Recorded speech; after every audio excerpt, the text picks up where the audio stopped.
Ayan po, may tanggap po tayong Vivo Y15s na idaan lang daw po dito ni Tomer kasi nagre-restart daw po, hindi daw niya po magamit. So dinala po dito sa atin para po ipaayos. Ayan po, tanggalin po natin itong cover niya. Ayan po, restarting po talaga siya.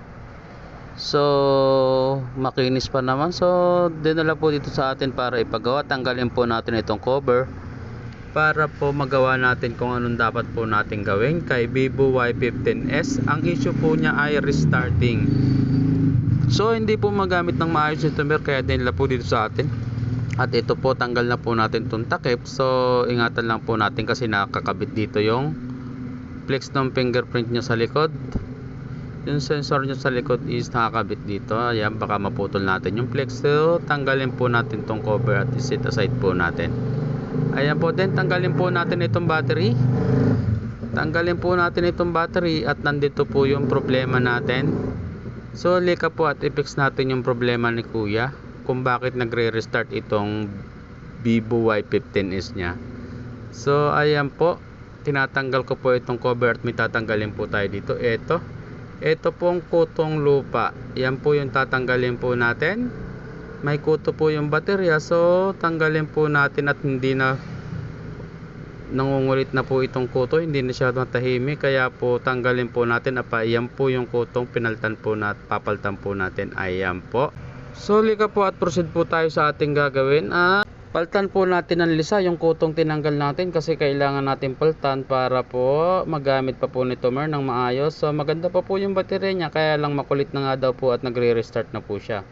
So lika po at ayan po yung ginawa po natin. Nilagyan po natin ng lisa, sapot po ng gagamba.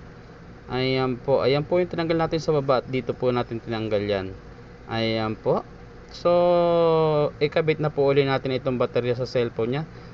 Kuberan po natin ng tape itong kanyang battery para po maibalik po natin ng maayos. Ayan po at testingin po natin. Pinower on ko na po at nag-on na po si Vivo. Tingnan lang po natin kung magre-restart pa po ba. Ayan po, so nagtuloy na po sa menu. Ibig sabihin po is okay na po yung kanyang cellphone. Ayan po, okay na po si Vivo Y15s. Hindi na po nagre-restart, tumuloy na po sa kanyang menu.